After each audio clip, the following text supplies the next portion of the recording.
Господи, Исусе Христе, Сине Божи, помилуй меня грешного. И Сина, и Светиот Дух. Амин. Возлюбени во Христа Бога, брати и сестри, денешната евангелска перикопа носи големи содржини и пораки во себе.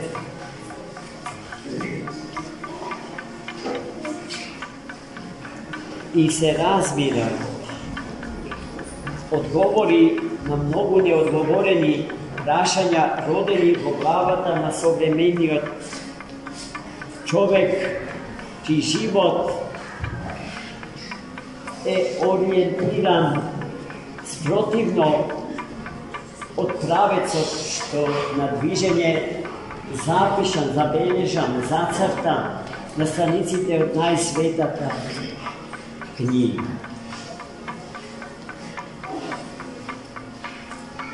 Денешната беседа можеме помотно да почнеме со секој стих од денешното евангелско четиво.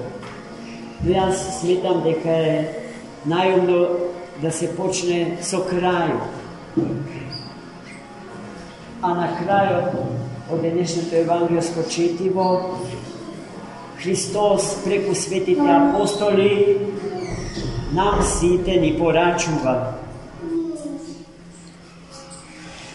Најпрво да го побараме царството на троедниот Бог наш и неговата божествена правда, а потоа се друго што ни треба и без што не можеме, живеејќи во овој историски детерминиран свет, ќе ни биде придодаден.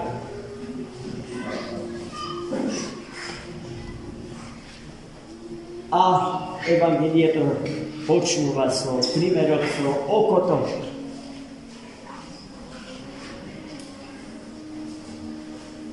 Кое што ја восприма светлината на сонцето и истата ја ниспослува во внатрешните предели од човечкото битие и тие стануваат светли, јасни, прозрачни, транспарентни.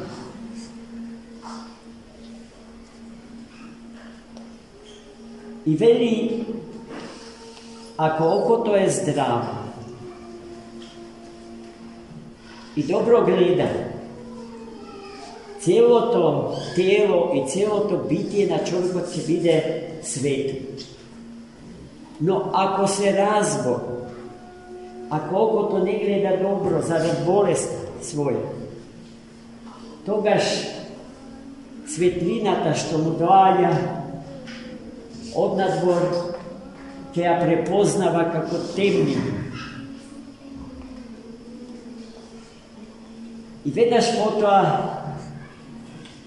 следи консеквентен заклучок на тоа. Ако светлината за болното око се доживува како темнина, а каква ли е вистинската темнина? Покај што мнозина предстојува.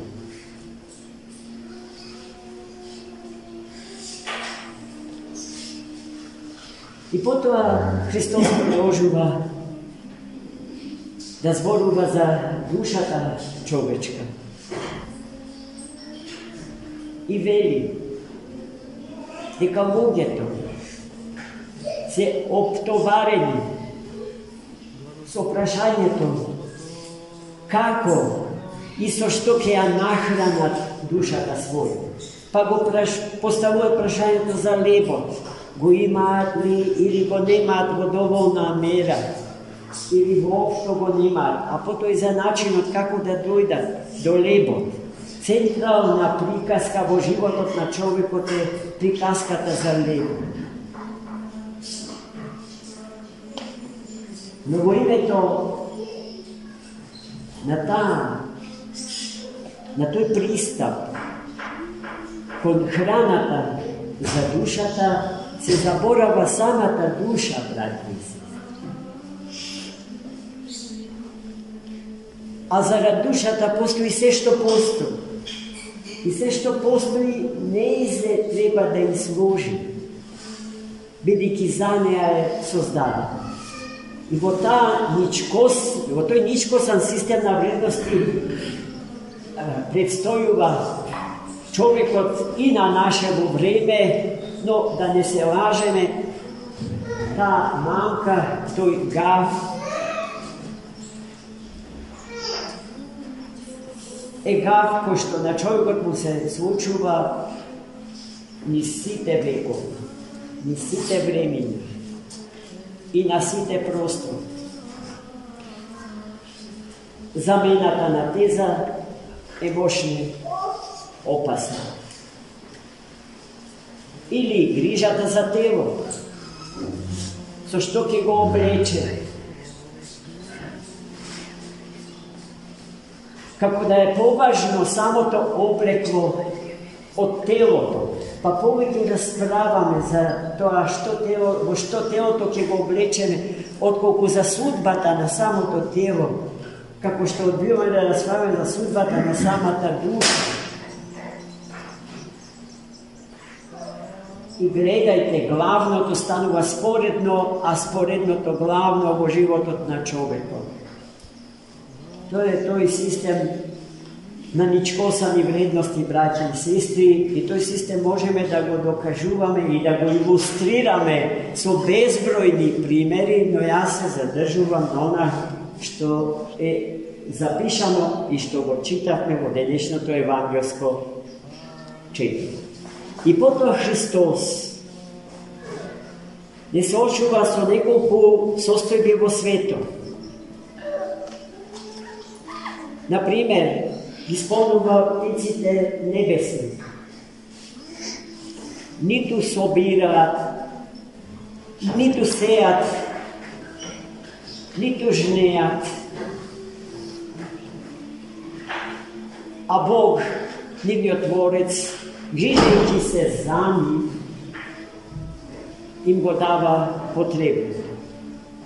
Ако Господ тоа го прави за птиците, колку повеќе тоа го прави за луѓето, ако знаеме дека човекот е неспоредливо повреден од птиците. Потоа го дава примерот со криновите. Вели, то еден од криновите е поубав од најубавата облека што Соломон ја облече во зенитот на својата слава. И уште еден пример. Тревата која што ја собираме и ја фрламе во оган е толку убаво облечена за толку кратко време. Не сме ли ние поскапи од сето тоа? Не промислува ли Бог за човекот толку повеќе колку за се друго што постои во светот и за самиот свет во неговата севкупност? Да, браќи и сестри, Бог човека не го остава. Тој е промислител на животот од секој човек посебно и на сите луѓе заедно, на сечовечката заедница, која што со негов благослов живее, предстојува во овој свет, во состојба на транзиција, бидејќи човекот не е создаден за овој свет. Тој го припаѓа на светот за кој што крајот на Евангелието зборува. Царството на живиот троичен Бог. За тоа царство, за тоа време безвремено и за тој простор безпросторен, во кој што ќе треба да влезе и да се спаси и овој свет историски детерминиран, Тогаш, кога човекот ќе успее да се ослободи од робството кон гревот и ослободувајќи се себе си од робството кон страстите, гревот, смртта и слугувањето на ѓаволот, да го ослободи и светот во кој што живее, бидејќи робството на светот кон поднебесните и подземните сили е последица на непослушноста човечка и човековиот пат во Еден.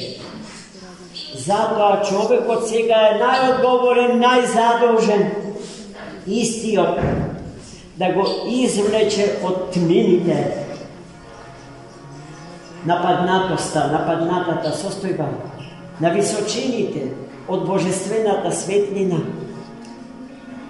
достапна, видлива за окото на духот, кое што не смее да биде болно, браќи и сестри, и за да не ја претвора светлината во темнина, злото во доброто во зло, и така се поред како што оди во тој систем на испревртени вредности.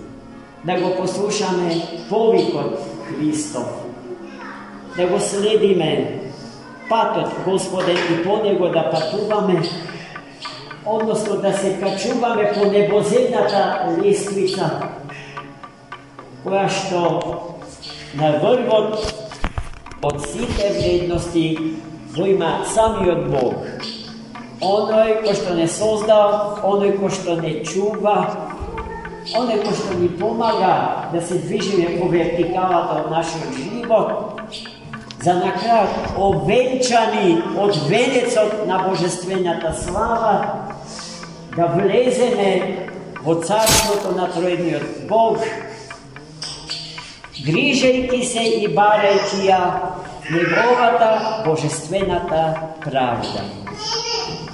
И не товарејќи се премногу со прашањето за тоа со што и како ќе ги нахраниме душите и телата наши. Амин. Господи Исусе Христе, Сине Божи, помилуй меня грешного.